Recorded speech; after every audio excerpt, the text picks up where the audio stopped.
Hello everyone, I am Ekta and today we are going to start the course on management. So as you must be aware that management is an important subject when it comes to regulatory body examination. And now as well, you are not just seeing the objective questions, but at the same time, you are also seeing subjective questions coming up in RBI Grade B and NABARD. So whenever we are studying the material or also you're studying the material on your own for self-study, you should consider the material from the two perspectives. Okay. So I have divided the syllabus in two small chunks and we will take up small parts every day and we'll learn management the same way, right? So before starting, I would like you to understand that what should be your focus when you are doing the classes. So the questions are usually based on these three aspects. That is the thinker, the theory given by the thinker, and the concept. So whenever you are studying the material or seeing the class by any method, you should always focus on memorizing the name of the thinker, theory given by him or her, and the concept. What is the theory? What are the elements of the theory? And by this method, you'd be able to better analyze the material and be able to perform better in the examination, right? So, so start with the class then. So let us start with what is management. So management is a very broad subject, and over the time there are many thinkers who have given numerous number of definitions. So that's exactly why there is no single universal definition which is accepted worldwide. However, there are many important thinkers who have given their views on what should be the process of management. Some have given narrow definitions, some have given really broad definitions. So we will look at some of the definitions given by some famous or some important theorists. So first of all, we'll start with Peter Drucker. Now, he is one of the most important person or when it comes to the discipline of management, and he has numerous contribution to the field as well. So he defines management as an organ, and the organs can be described and defined only through their function. So he believes that management is an organ, it has parts, and these parts have some functions, and they together form the process of management, right? There are many definitions, just like I said, are given by many theorists, but and there are also different functions which are presented by different theorists, but there is one basic 5 functions, I would say, which primarily are followed overall, which is POS DC, as we say it, which is planning, organizing, staffing, directing, and controlling. We will take up each of these functions individually in the coming lectures, but for the time being, you can be aware that these are the primary 5 functions which is performed for the management process, right? Then since we are talking about Peter Drucker, I said that he has numerous contributions to the field of management. So we can note down 4 of his contributions, which it is also essential for you to remember this because I said that you need to remember the theorists and the contributor, the thinker as well. So Peter Drucker has given the concept of decentralization. So as pretty self-explanatory it means that there should not be concentration of power in one authority. Instead, it should be shared both vertically and horizontally. Obviously, a balance needs to be maintained, but he emphasized on the need of decentralization for maintaining an effective and productive organization. Then his famous concept of MBO, that is managing by objectives or management by objectives. So this is a methodology basically in which the employee and the employer comes together. They discuss their plans, their goals, and the employee aligns his or her goal with the company, and at the same time they also decide on a standard on the basis of which the performance of the employee would be judged or assessed in future. So this is what MBO means, and we will be also taking it in a bit detail in the forthcoming lectures. For the time being, this should be enough, right? And then he also gave the concept of SMART. Now this is also an abbreviation. So the SMART methodology is used while setting goals or objectives, right? So while setting the goals, he said that the goals need to be specific, they need to be measurable, they need to be achievable, relevant, time specific, and recorded, right? So let me give you an example. Like let's say that the goal of the company is to create 100 products in 1 week. And for that, they will need 10 workers. So now you can see that this is specific, right? You have specified the number of products that is going to be produced, the time, the number of workers needed. So this goal or this objective is very specific in nature. Then measurable. As you can see, like let's say there needs to be 100 products that needs to be developed. So now we have the standard and we can compare and assess that if this goal has been achieved or not. Then achievable. Let's say that our capacity is to produce 100 products in 1 week. But instead of that, we plan on a goal of preparing 1000 products in 1 week. It is not achievable. So putting it as a goal would simply be irrelevant. It is unnecessary. It cannot be achieved. So your goal needs to be achievable as well. It needs to be relevant from the perspective of the company goals, what the company is planning on doing. So it needs to be relevant as well and time specific. Just like I mentioned, 1 week. So we are targeting a specific amount of production in a specific amount of time. So in this way, this goal of ours that we set or this objective that we set is following the SMART methodology, right? And it was given by Peter Drucker. And the next concept he gave was knowledge work.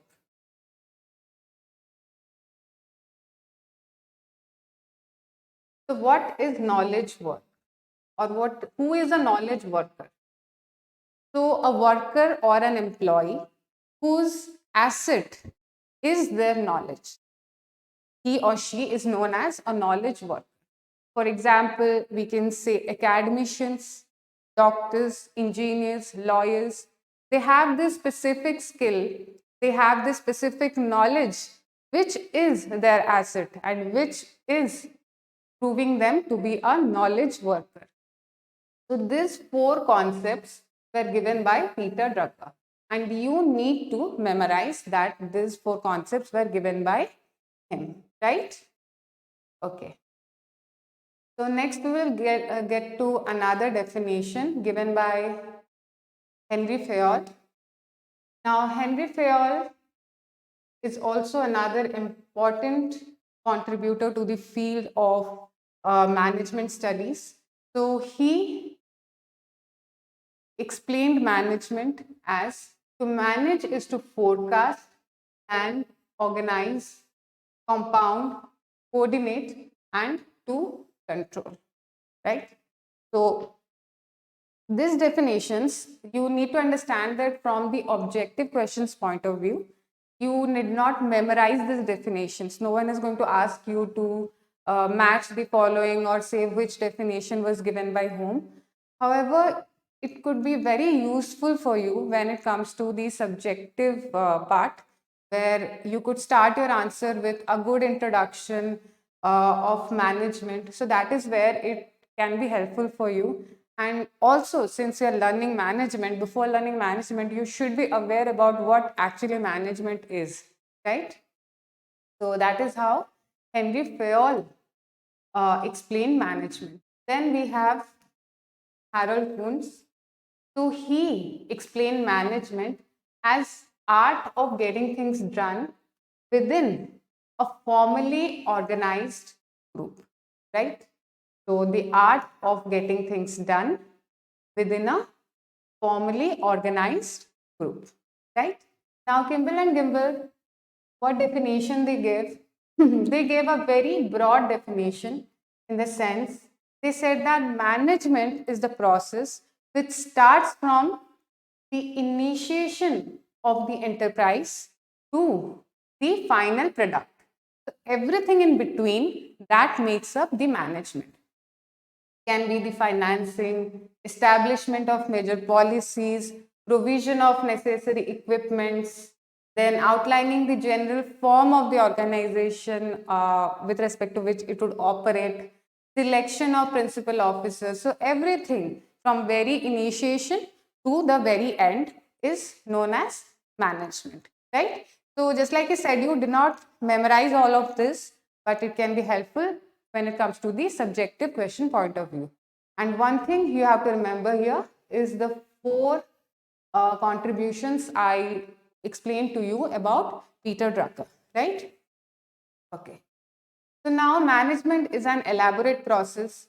So it's not that it is being arbitrarily done without any proper goal or a proper methodology.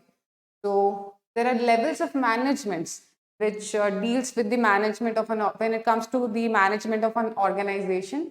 So let us see what are the levels of management. So there are three levels of management. As you can see here, there is the top level management.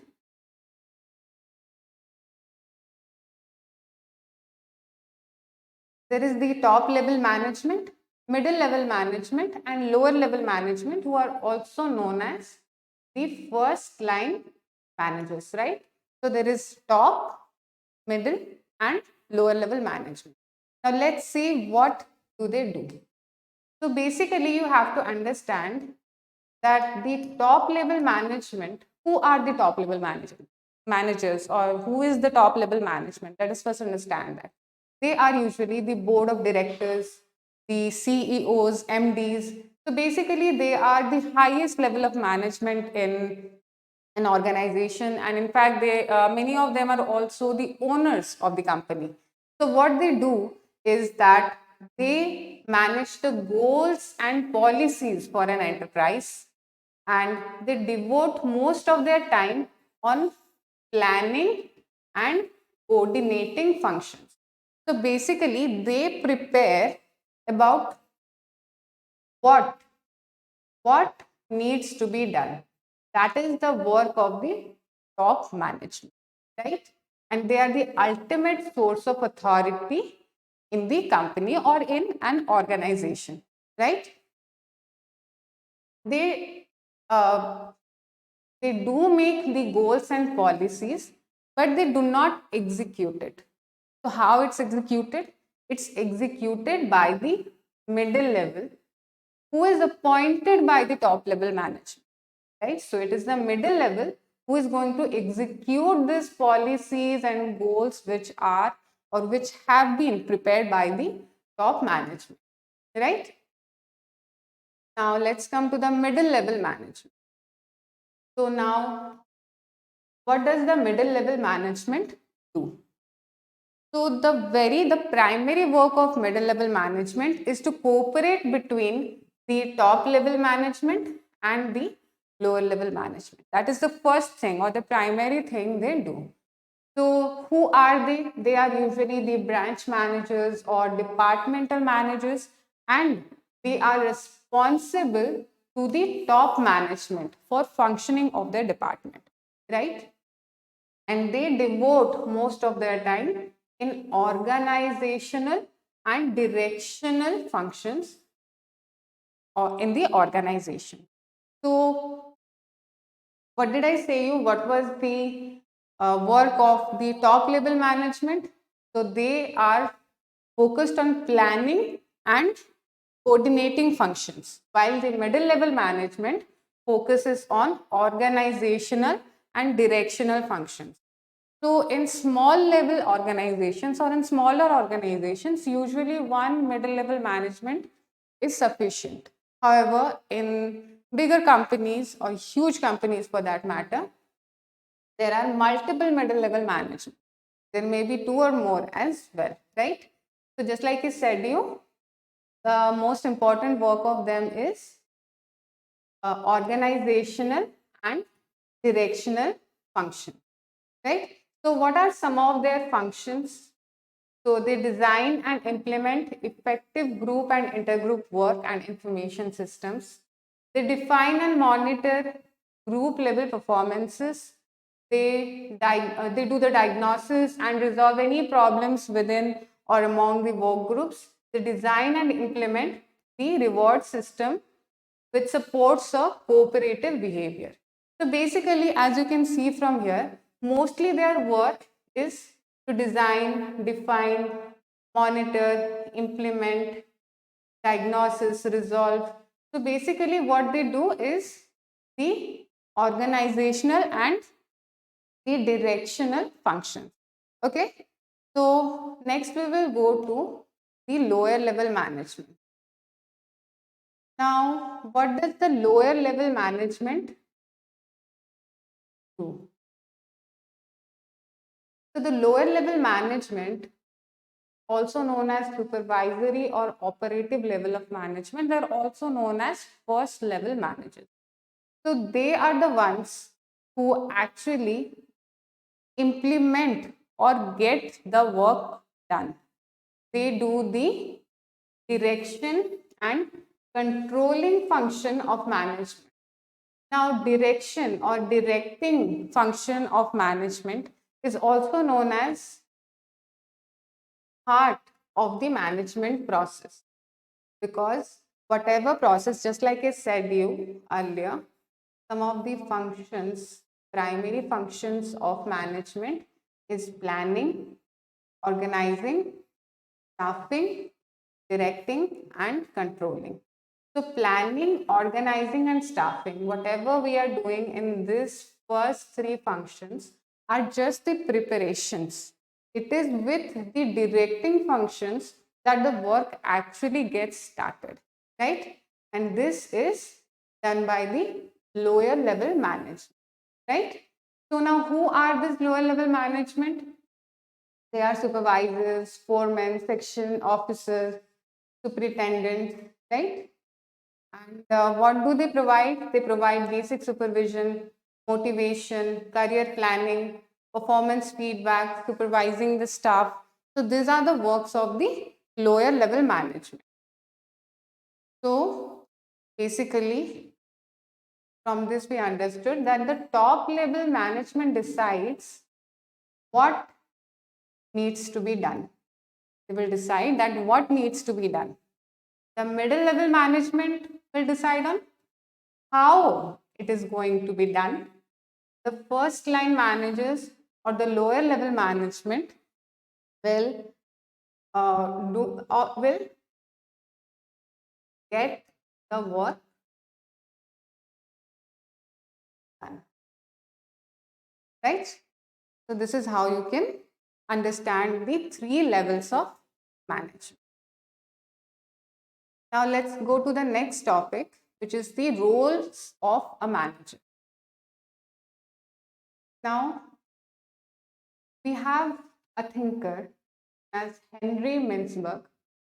Now, what he gave on is he gave on 10 different roles separated into 3 categories. And by these 10 different roles, he defines what are the roles of the manager. And he has differentiated into 3 categories. So what you have to do here is you have to memorize the name of the thinker, that he gave 10 different roles divided into 3 categories. And you have to remember all of the 10 different roles and the division, the 3 categories and the respective roles under it, right? So let us start. Okay, so first of all, let us see what are the 3 different categories and then we will go inside it. So the first is the interpersonal roles.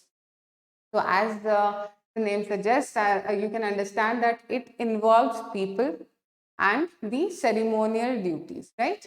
And next, we have informational roles. So it is about collecting, receiving and disseminating information. And then we have the decisional roles. So whenever we have a decision to make, a task to do, we always have different options through which it can be done. Now, it is with the help of the decisional roles, with the help of making decision, we are going to choose which of the option is the most appropriate for the situation, and on the basis of which we get to our decision, right? So there are 3 different categories, which is decisional roles, informational roles, and the interpersonal. Okay, let us first start with what are the interpersonal roles. So first is a leader, figurehead, and liaison. So leader, what he is responsible for? He is responsible for staffing, training, and associated duties. He also builds relationship with subordinates, then communicates with them, motivates them, coaches them. So basically, a leader is one who leads by doing, who leads by helping, they communicate, they motivate the employees, right? And next, who's the figurehead? So let us take the example of the President of India, right?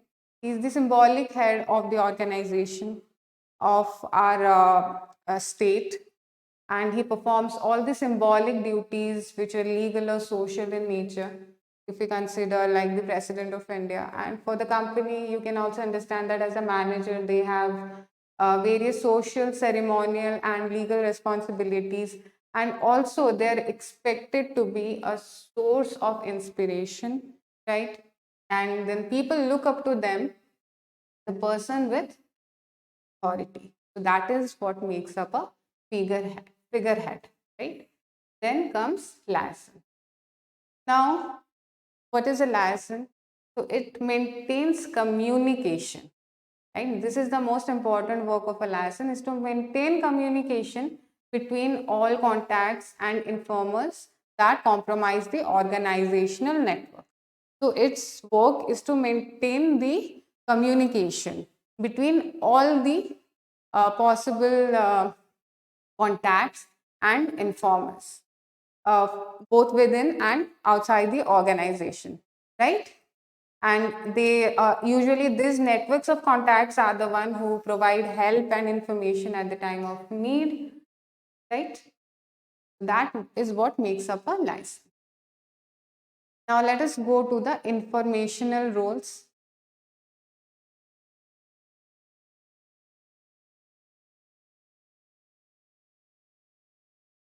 So informational roles, as we discussed, is the act of collecting, receiving, and disseminating information. So the monitor function of a manager is basically the collecting function, that is seeking and receiving information to be able to understand the organization. So here what the manager does, it regularly looks up for information that would be essential for the effectivity and productivity of the organization. That is what the monitor does. When we come to the next, so disseminator is one who gets information from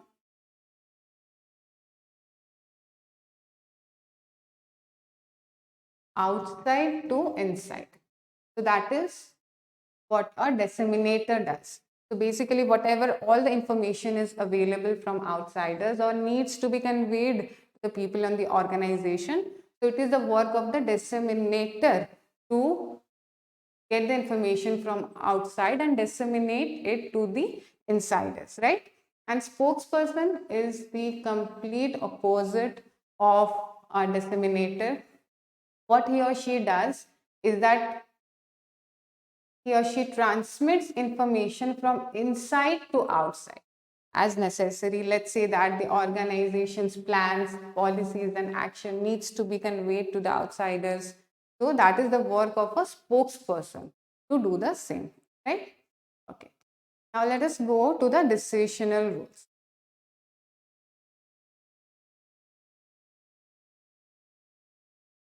So decisional roles involves around making choices. Whenever we have a task at hand, there are always a lot of options through which you can get the work done. But now it is up to the manager to decide which is the best methodology, which is the best way to get the work done, the most efficiently, the most effectively, by making the efficient use of the resources of the organization. So that comes under the decisional roles. Okay. So first decisional role is an entrepreneur. So he or she is the one who seeks opportunities. They search for change, respond to it, and exploit it. Right? So they both, as a manager, create and control change within the organization. They solve problems, generate new ideas, and implement them. So they are the ones who bank on opportunities, right? Then negotiator. In any company, there is always a lot of negotiations that are required. It may be at a lower level, it may be within the organization, it may be with outsiders. So it is the negotiator who represents the organization at major negotiations. And just like I said, in fact, within the organization as well, there are a lot of negotiations that needs to be done within your team, department, and organization. Okay. Now, next is the resource allocator. Now, resource doesn't only mean the financial resources. There are other resources as well. Like let's say staff, it is also a resource. So how to allocate resources within the organization efficiently? So that is the work of a resource allocator. Okay. Now the next and the last role is the disturbance handler. Now, what does the disturbance handler do? Whenever the organization is facing any disturbances, it is the work of the disturbance handler to take corrective action, right? So whenever the organization, let's say, is meeting an unexpected situation, they're in some sort of deadlock, and it is the disturbance handler who is going to come to the rescue and take in charge and take the corrective actions as necessary. So these are the 10 roles given by Henry Mintzberg under 3 different categories, and you need to memorize all of them, and you need to also understand what they mean. So it's given here in short. You can take a look at it after the class and try to memorize it, because it is actually an important part of the syllabus. Okay. So next we are going to talk about skills of an effective manager, right? So what is the work of the manager? What is the work of the manager is to conduct the management, which means that they're going to conduct the functions of the management, which is planning, organizing, leading, controlling, decision making, or just like you said, you could always remember it as planning, organizing, staffing, directing, and controlling. So these are the work of the manager, and the manager needs to contain some specific skills for him or her to be effective and make the organization more productive and effective for that matter. So it was Robert Katz who identified three basic types of skills which a manager must possess to be effective. So let us see what are these three skills. So the three skills are conceptual skill, technical skill, human skill. So what is conceptual skill? So conceptual skill is the ability for a manager to see from a broader perspective, to see the organization as a whole. It is the top level management who is mostly involved in, who requires conceptual skills to carry out whatever functions or duties they perform. It requires analytical, creative skills, initiative skills, and they also identify the causes of problems instead of just dwelling on the symptoms. And they also find solution to the same. They see what are the problems, they find solution to them for the bigger benefit of the organization, because they see the organization as a whole from a broader perspective. So that is known as conceptual skills. Now, what is technical skills? Now, technical skills are the specific skills required for performing specific tasks. Like, let's say, for example, a heart surgeon. So, not everyone can perform a heart surgery. It requires some specific skills. Now, this is what is known as technical skills. So there are some few other examples given here as well, like a pilot, an engineer, a writer, a programmer. So they have specific technical skills which they usually got by obtained by a college degree, and it is used for performing the specific functions, right? And it is very important and crucial for the functioning of the company, and it is usually most required by the lower level managers, because they are the ones who get the work done. They do the directing and the controlling function, right? So they are in requirement of possessing the technical skills the most. Next comes the human skills. So everything is not about machinery. The human skill is very important. The human aspect, that is communication, or you could say motivation. So these all are human skills which deals with the human aspects, well-being, right? So this is required not just at one specific level, but it is required equally at every level of management. So human skills are required at every level of management. Okay, let me show you this diagram so that it will be more clear to you. As you can see, this is the top level management who requires the most conceptual skills, and it is the first line management or the lower level managers who require the most of the technical skills.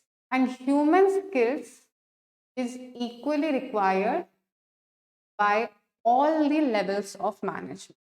And now, who gave this concept of management skills and these three primary or basic skills required to be an effective manager?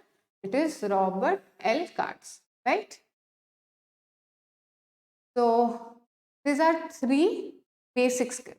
However, there are some few other skills as well which is required for being an effective manager. The first is analytical skills, which is basically decision making skills. It is the ability to work out a complex problem or situation into components. They solve the problems, they make decisions, and it is also necessary while evaluation of performance and arriving at a judgment. So this is what analytical skills mean. Now, what does administrative skills mean? So administration is basically implementation of plan and the use of whatever resources the organization has in the most efficient manner to make up for the most products or profits, right? And it also regularizes the performance in a orderly manner, and it also helps in coordination. So there are many things that comes under administration. It's not a very narrow subject matter. Now next is computer skills. Now technology, it has taken over the world, and no organization can actually ignore computer skills or technology. By that, they can only be left behind. So it is very essential for every organization to hold computer knowledge, to be up to date.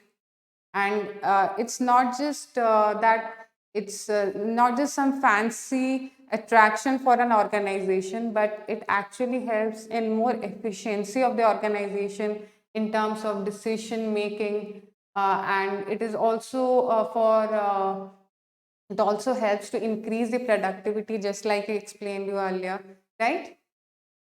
And the next is the communication skills. So communication skills is one of the sub parts of human skills. Communication is, in any organization for that matter, communication is very vital, and there is always a necessity to communicate within the organization with your seniors, peers, juniors, outside the organization. So it is very important for us to have great communication skills for the better effectivity of the organization. So communication skills requires the ability of listening and speaking in an effective manner. Oral communication, written communication. So in all these aspects, they need to be expert, and a good communication skill is only what would help in better coordination within the organization and eventually the betterment of the organization. Okay, so these were the skills of an effective manager. So what you are going to remember here, so you're going to remember the name of the thinker. It is important for you to remember the name of the thinker and the three basic skills given by him. So this might come in your objective question, and for the subjective part, you have to remember all of this. You don't need to by heart everything word by word. Understand it, roughly understand it. It's also fine. You need to remember the headings, and it's not just like there are just three basic skills. There are more as well, just as we discussed, which you could use in your answers. There's four skills other than the three given by Robert. Okay. So next we will go to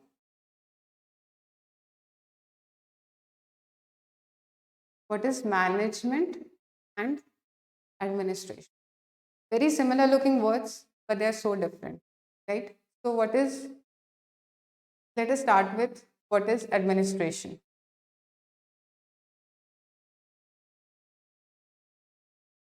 So administration is the broad policy making or decision making in a company, and it is usually done by the top level management, right?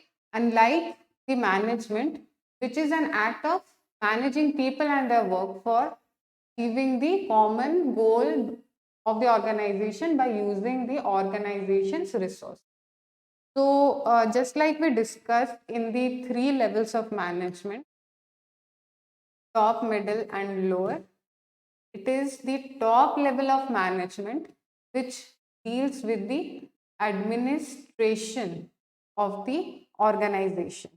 So they are the ones who form plans, policies, procedures, they set up goals and objectives for the organization, they enforce rules and regulations, while it is the management who use their skills and talent to run the complete system of the organization. So we had discussed the top level management decides what, the middle and lower decides how to do it, and they do it. So this part, the middle and lower level management does the management part, and the top level management deals with the administration, right? It also plays the fundamental framework of the organization. So just like I said, it gives the broader policies and goals and objectives of the organization.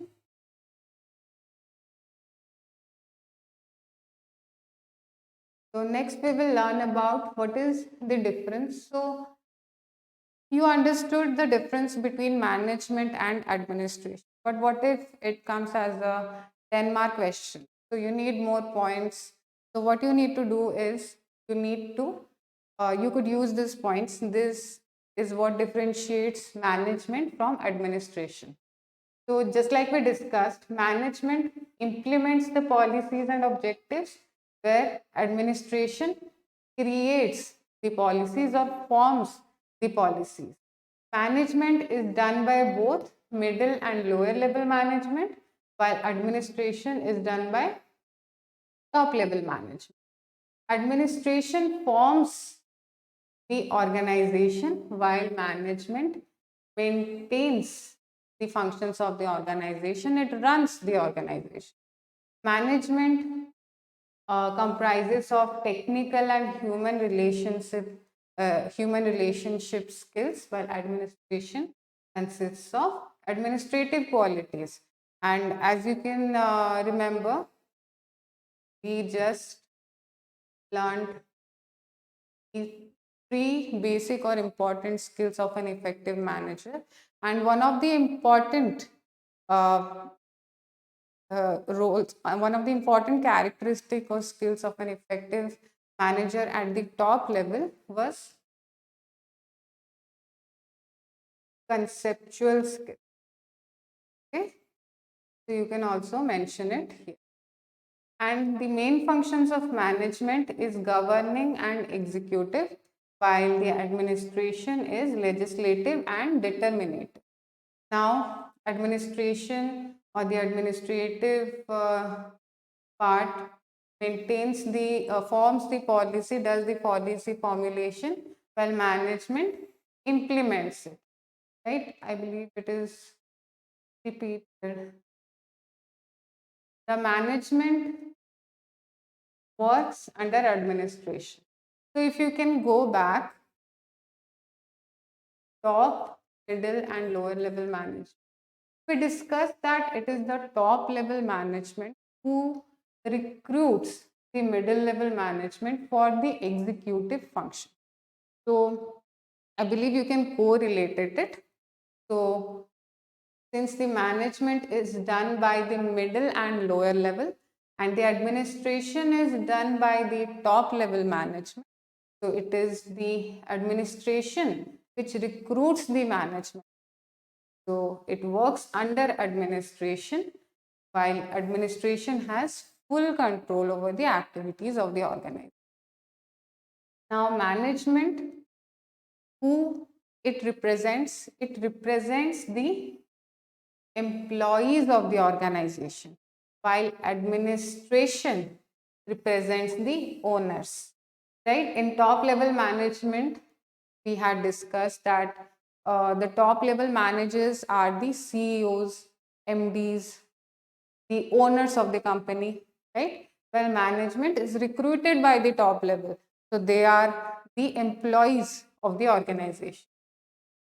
Now, administrations Administrators are basically found in government, military, religious, and educational organizations, while managers are found in business organizations.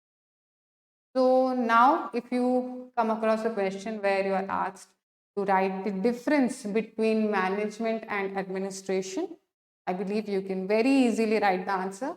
Start with the definition of management and administration, follow it with this difference, and then you can conclude it with a small conclusion by summarizing this, whatever you wrote in the body part, right? So next we will go to the evolution of management. So management from the exam perspective is a static subject. There are a lot of things that has been same since the last few years. So once you read the material, you are good for few years. You can just keep on revising it. However, that has not been the case with the subject matter of management. Management over the time has changed. There have been many thinkers who have come with many theories to make the process, the management process more effective, more productive, right? So there are many approaches that have come over the time, and we will discuss it one by one. So what are the approaches? So there has the first, the most oldest formal approach has been the classical. Then next came the behavioral approach, because there were some limitations of classical approach, because of which came the behavioral approach. Then we have quantitative approach, systems approach, and contingency approach. Now we are going to take up all of this one by one. So what is the classical approach? Just like I said, you is the oldest formal approach of management thought.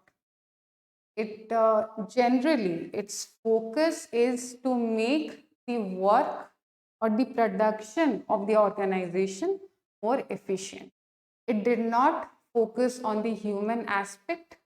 Its prime target was for the profitability of the organization, you could say, for making the production more effective, right? And making the best or the most efficient utilization of the resources of the organization.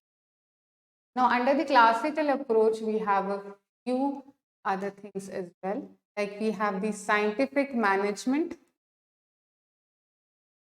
we have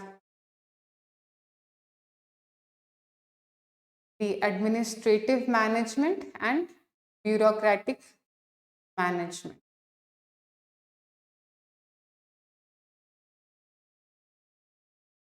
And bureaucratic management, right? So this all come under the classical theory: scientific, administrative, and bureaucratic. We'll start with scientific.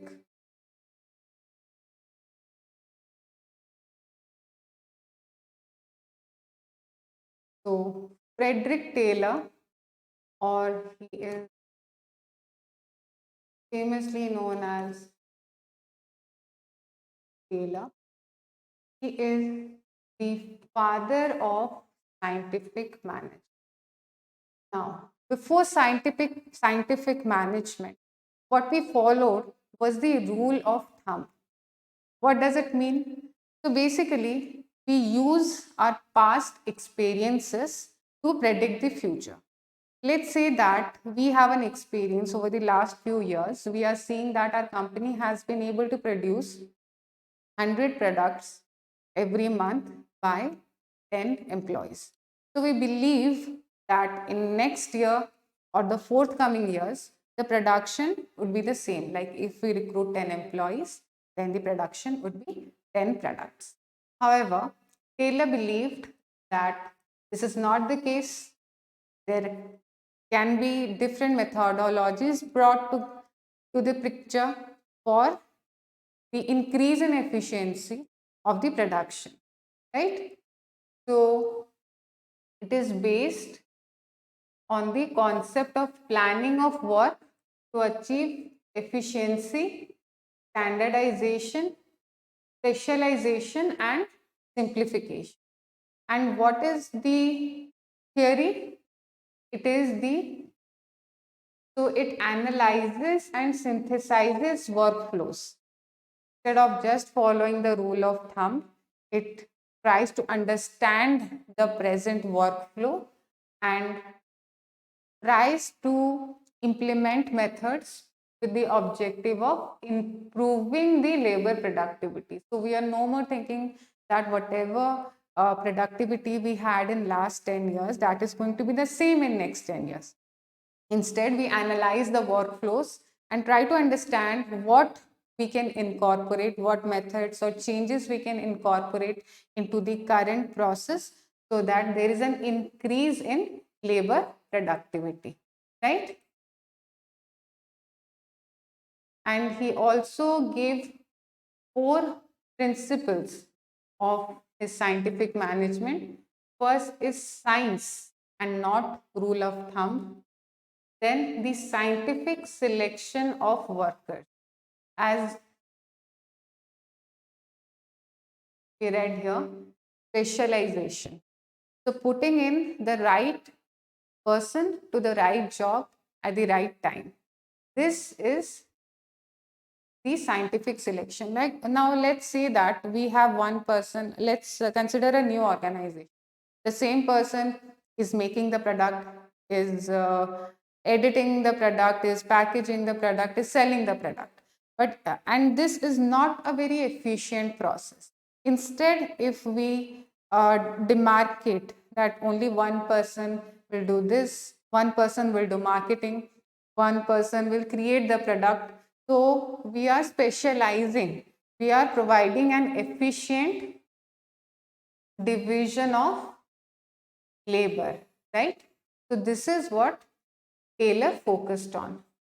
And the next thing he focused on was cooperation rather than conflict. He understood that when the management and the labor cooperate, only then can the production be effective instead of being in a constant state of conflict. And the scientific training of workers. So whatever workers are being recruited, we need to make sure that they are trained properly, they are trained in scientific ways to ensure maximum effectivity, right?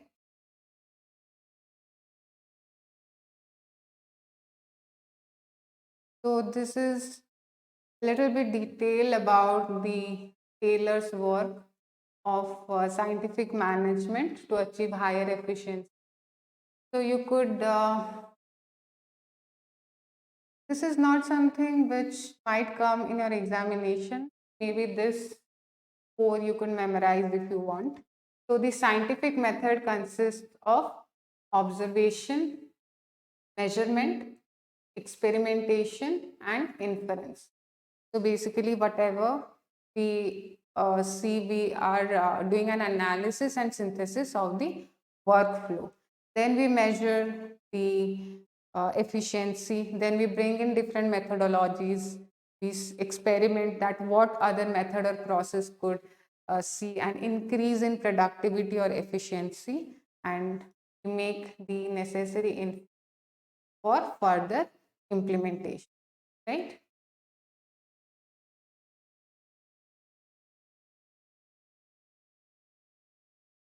Is the same thing that is being repeated. These are some of the features, essential elements or features of scientific management, which is scientific task for rate setting, work improvement, planning the task, vocational selection and training, standardization of working condition, material equipment, specialization, and mental revolution. So this is all what we covered just above. So this was all scientific management, which is a part of classical theory. Now we'll next come to administrative management. Now administrative management focuses on management process and principles of management. So scientific management was very focused. It at an individual level, it wanted to increase efficiency at an individual level of analysis, right?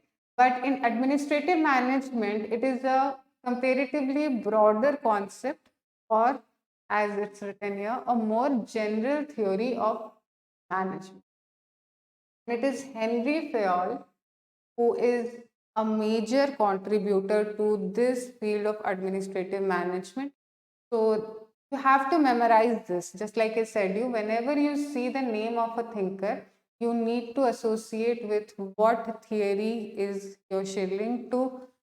So this administrative management. And we are also going to learn eventually the famous 14 principles of management of Henry Fayol, from which questions do come from.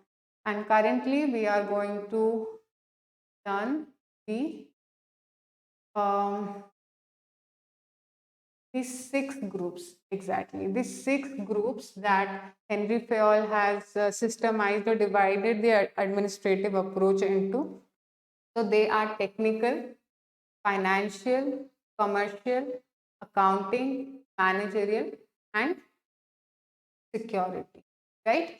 So these are the 6 groups into which the administrative approach activities have been systemized into, right?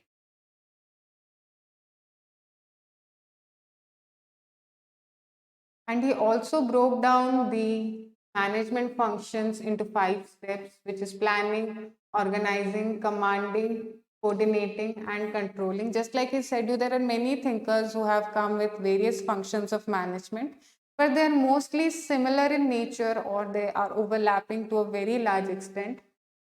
And we would be following the planning, organizing, staffing, directing, and controlling. These topics we are going to take up in the next classes. But it was Henry Fayol who believed the 5 functions of management to be planning, organizing, commanding, coordinating, and controlling. And just like I said, the famous 14 management principles by Henry Fayol. This is a very important part, and questions do come from this area.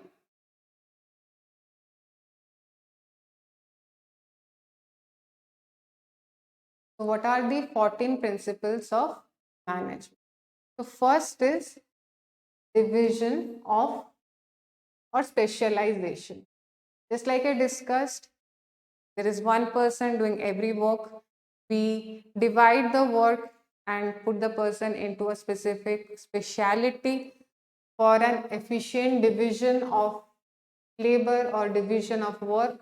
Now, this is what we expect is going to give us maximum efficiency and productivity. And the next thing is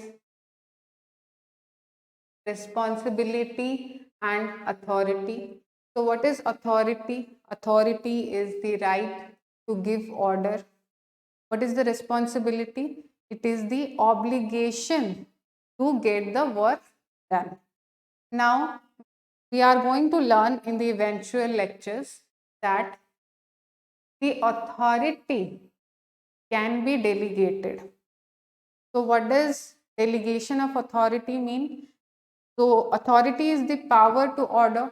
So now I can delegate it to my junior to have some authority over one aspect which I originally had. However, the responsibility cannot be delegated. So even if I have delegated the authority to my junior, the responsibility to get the work done still remains with me. So these are the 2 important principles that Henry Fayol has focused on and is part of the 14 principles of management of Henry Fayol, right? The next is discipline. Now, he believes that any organization for that matter needs to have a set of rules and regulations, and these rules and regulations needs to be followed by its employees. They need to respect it, and there also needs to be a method to punish people who do not follow the rules and regulations. And we believe discipline as a very important aspect to maintain the efficient functioning of the organization. And next is the unity of command. So, whenever there is an employee taking orders, so let us say that one of the employees is taking order from 2-3 seniors. Now, this is only going to create confusion and unnecessary chaos. So, it is important to maintain unity of command. So, he mentioned that each member must receive orders and instructions from only one superior. So that would maintain the proper flow and coordination in the organization and would not create any sort of confusion. Next is unity of direction. Now, there is the owner of the organization, there is the top level management, there are various employees in the organization. Now, all of them have some goals. Now, all of these goals needs to be aligned and needs to be directed in the same direction. That is known as unity of the direction. Only when all of the members are working towards these common objectives will the organization efficiently run and grow. Then the emphasis on subordination of personal interest to general or common interest. So just like we discussed earlier, unity of direction. The employees, all of us have our own personal goals and the company has its own goals. So he emphasized that we need to subordinate our personal goals for the fulfillment of the greater goal of the company, right? Then came the remuneration. He insisted that there needs to be fair pay fair pay for with non-financial rewards as well. It's not just that we'll focus on the financial aspect, the non-financial rewards and fair pay, equal pay for equal work is necessary for the sound functioning of the organization. So, the sound scheme of remuneration should include adequate financial and non-financial incentives as well. Okay. Next, we will go to centralization. So, he did not call for centralization. However, he called for a balance between centralization and decentralization. So, what does centralization mean? It means the concentration of power, usually in the top level management. So, he said that there needs to be a balance between centralization and decentralization. So, we need to find the sweet spot in between for the organization to grow, right? Then we have scalar chain. So, the unity of command, as we discussed earlier, one employee will receive orders from only one superior or senior. So, this will obviously create a chain of hierarchy, right? So, one senior is giving orders to one junior, then same.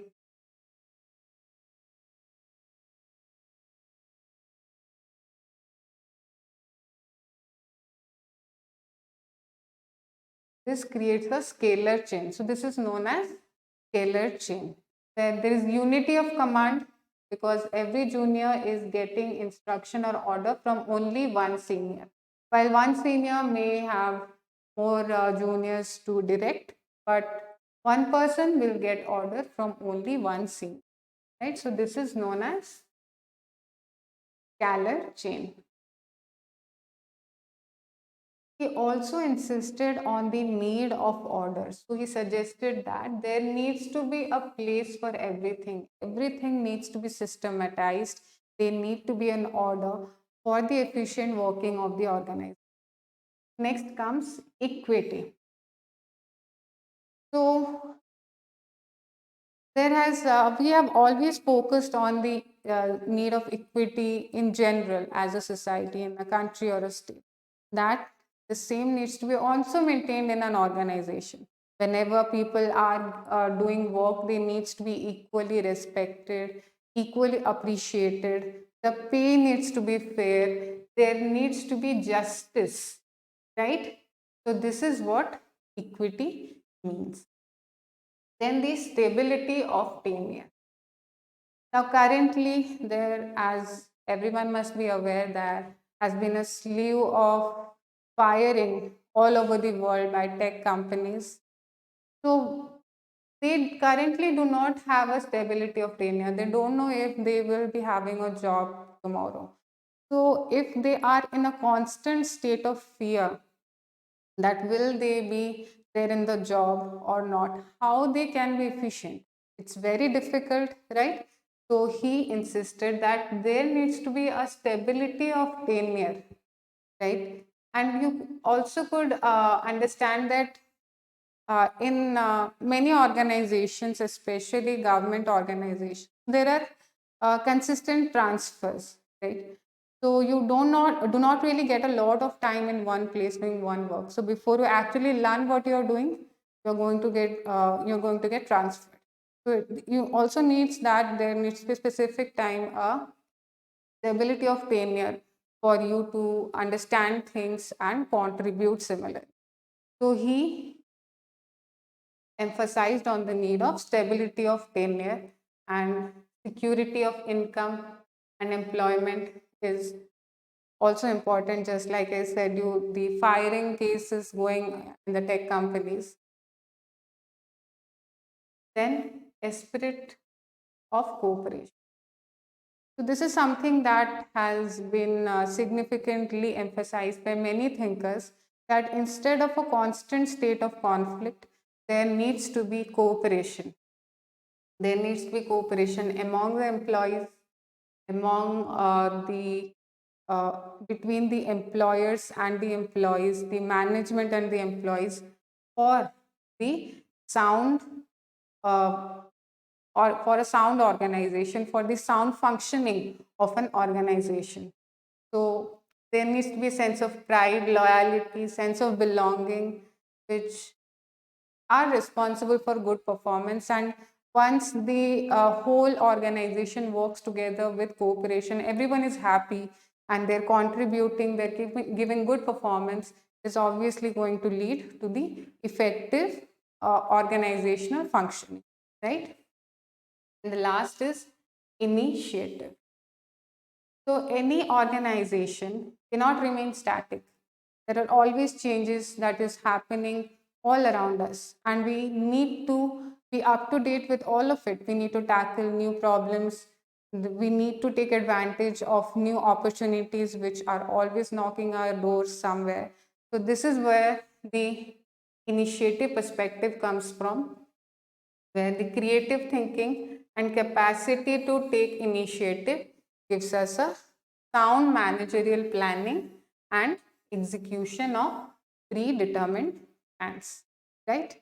So these were the 14 principles of FAOL. So you have to remember all of these 14 principles. Who are just starting with the preparation of management, you might be thinking that how we are going to remember all of these 14 principles. But don't worry about that. Keep on revising it, rereading it again and again, and you'll be fine. And if you want, you could also make some mnemonic of this 14 principles. You could come up with some comfortable mnemonic so that you could uh, be helped to remember this 14 principle. So we are still in the classical approach, and the third point of classical approach is bureaucratic management.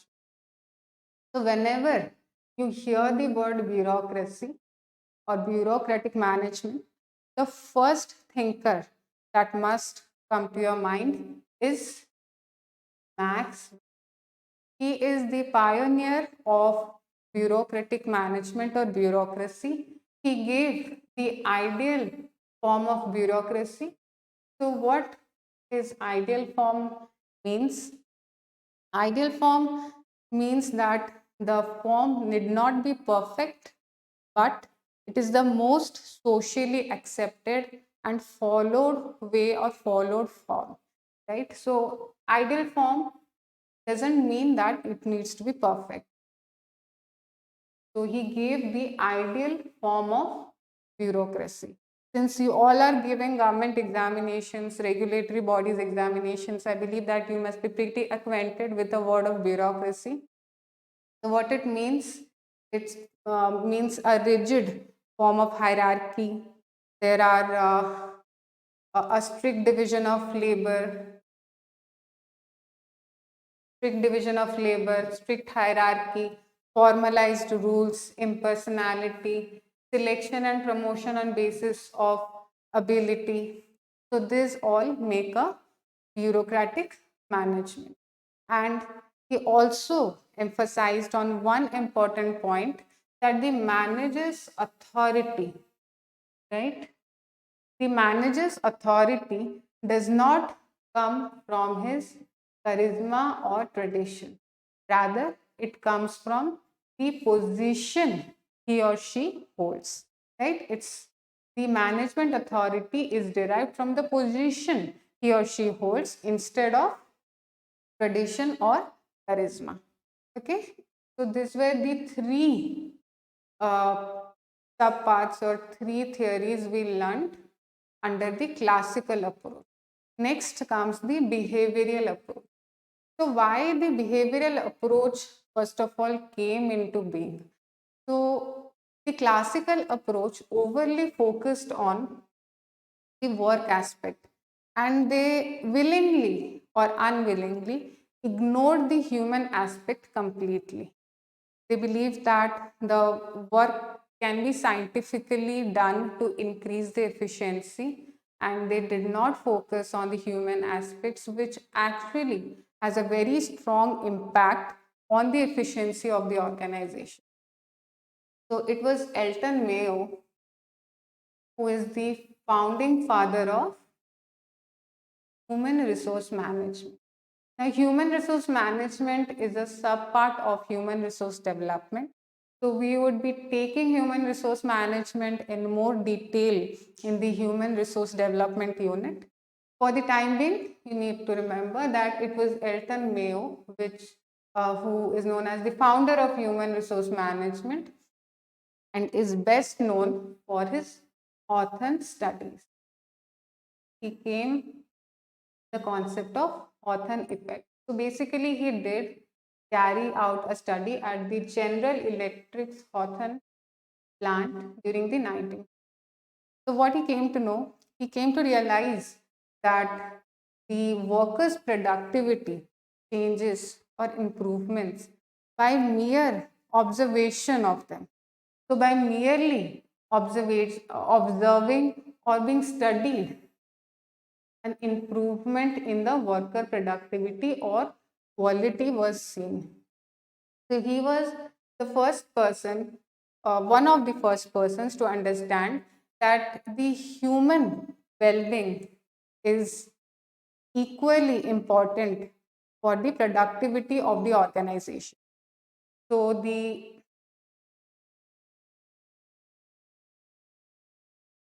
well-being of the employee needs to be done both on job and off job to maintain the productivity of the employee and the organization henceforth. So here what you need to remember is Elton Mayo did the Hawthorne studies and gave the Hawthorne effect. And you need to also remember what this Hawthorne effect means. It means the so this was the Hawthorne studies, is the improvement in workers' productivity by the mere fact that the worker were being observed or studied. So he understood that there were factors beyond monetary aspects which were equally responsible for the efficiency of the employees and the organization, right? Next, we have the quantitative approach. So we did the classical approach, behavioral approach, and next is the quantitative approach. So the quantitative approach involves application of modern quantitative or mathematical techniques for solving managerial problems. It is also known as decision theory approach, mathematical approach, quantitative approach, operational approach, etc. So basically, we are using quantitative techniques to find solution to management problems. And its roots lies in scientific management, since we are trying to put quantitative theories into the production process or the management process. So its roots lies in the scientific management. So management science or operations research, so it uses mathematical and statistical approach. So basically it started during the World War II, where strategies were needed for solving the complex problems of war. However, after the war, the companies also found it useful and took its help for increasing their production or efficiency. Now, there are various methodologies or tools that are used, like the queuing theory, linear programming, program evaluation and review technique, critical path method, decision making simulation, and time series analysis, probability theory, and sampling. So there are many techniques that are being put into use. However, from the exam perspective, these two are important for you to remember. Now we will take both of this in detail in the forthcoming lectures. But for the time being, you can understand that both are mostly similar in the sense that there are different paths for the result. So there are different paths for the result. So they use mathematical technique to understand that which path is the shortest or which path makes the most efficient use of resources. So by this methodology, they decide on which path to follow. But there are significant, just like I said, they're similar, but there are significant differences. Like the program evaluation and review technique is usually used for some unpredictable reasons, for some unpredictable events, while critical path method is mostly used for predictable events or process of management, right? So we will be taking this in detail in further classes. And the next is productions and operations management, right?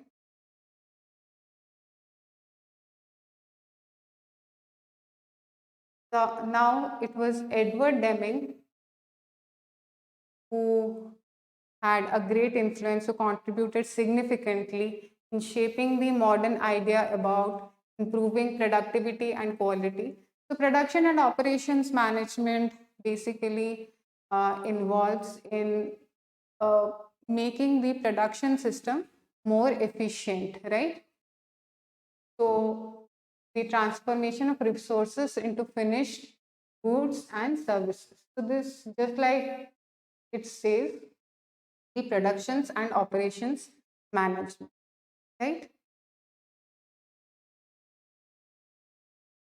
So there are, since we are talking about Edward Deming, one of his contribution was total quality management. This we will learn in the controlling chapter, but for the time being, you can remember it as the total control management concept was given by Edward Deming. So the productions and operations management, some major areas of study within this are capacity planning, facilities location, layout, material requirements, scheduling, purchasing, then quality control, and then we have just-in-time inventory system. This is one important topic. So what just-in-time means is, let's say there is a factory and it requires some inventories. So the inventories, we make sure that the inventories reach it just as and when it is required, just in time, so that the cost of holding the inventory decreases. So this is one of the important topics, just in time, that you should remember. You should remember what it means. And then we have the management information system. So it's basically converting raw data into informational inputs.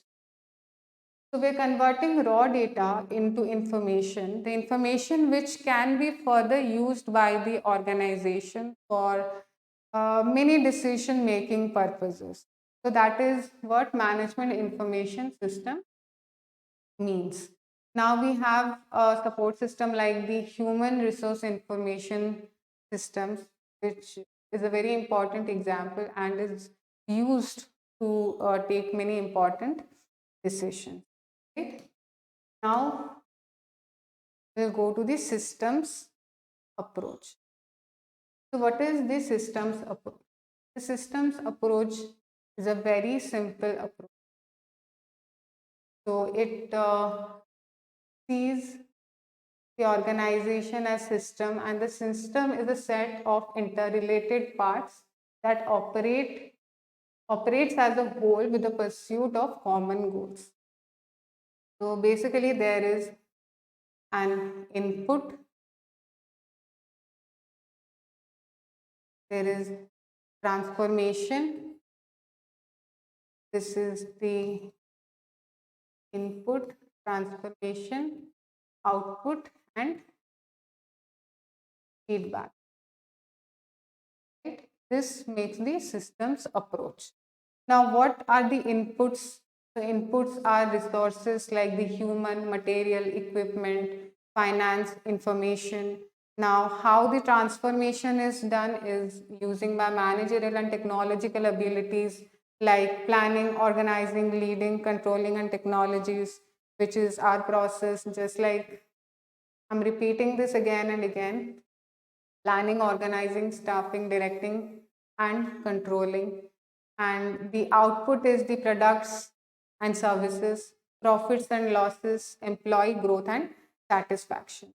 And according to the output, the feedback goes for any necessary changes that needs to be done to increase the efficiency of the system, the efficiency of the employees, and eventually the efficiency of the organization. The last approach is the contingency approach. So what is contingency approach? So over the time, the thinkers were able to realize that there is no one single universal method that can be put into use in every organization, in every situation. So they understood that according to specific needs of the organization or specific needs and changes in the environment of the organization, the required principles or processes needs to be put which fits into that situation instead of putting a universally accepted process. What we do is we put a specific solution to a specific problem or a specific management process. Okay, so this is known as contingency approach. So this is all for today's class, and we'll do a quick revision of what we learned So you have this.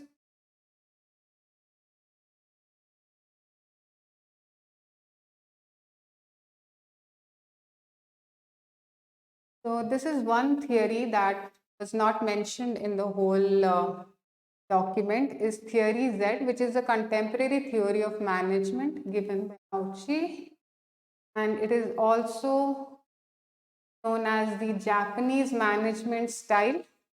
So what it focuses on is increasing the employee loyalty.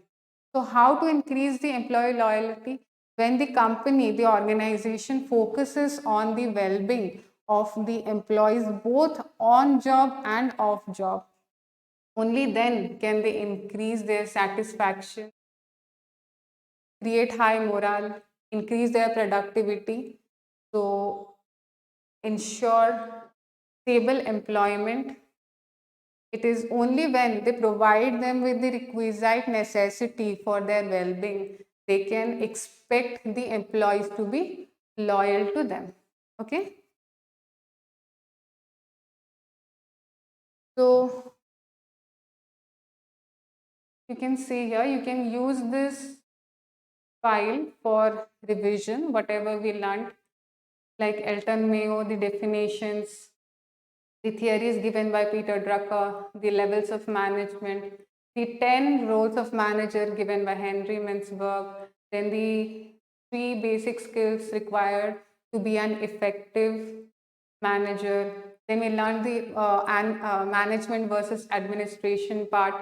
Then at last we learned the evolution through classical approach, behavioral approach, quantitative approach, systems approach, and contingency approach. And in this, we about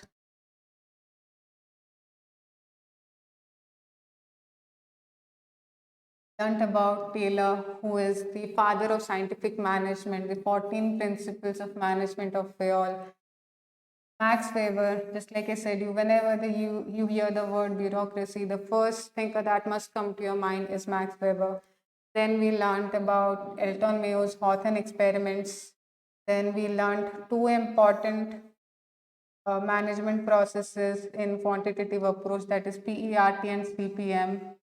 Now CPM was given by DuPont. Thinker, so with this, it is critical path method. Not remember.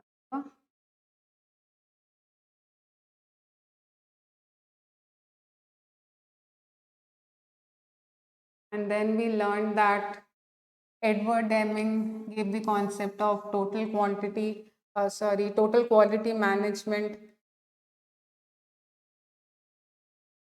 And we discussed about Taylor and 14 principles of management of Henry Fayol, and finally the theory Z, which is a contemporary management theory, which focuses on the well-being of the employees both on job and off job, right? So here are some practice questions for you. So there are objective questions and 2 subjective questions, right? So you need to answer all of these questions, and this is what I would start my next class tomorrow with the answers to these questions. So you have 4 objective questions and 2 descriptive questions. So do try to answer these questions as 15 markers with around 600 words. You don't need to exactly write 600 words. You could make it 500 or something around that. But make a pattern to write the answer, like an introduction, body, and conclusion. Create a good format and write the answer. Try to write the answer to these questions, and we will start our next class with the functions of management. The planning function of management is what you would focus on the next class. Okay, so thank you everyone, and I hope you are going to answer all of these questions before you are going to attend the next class. Thank you.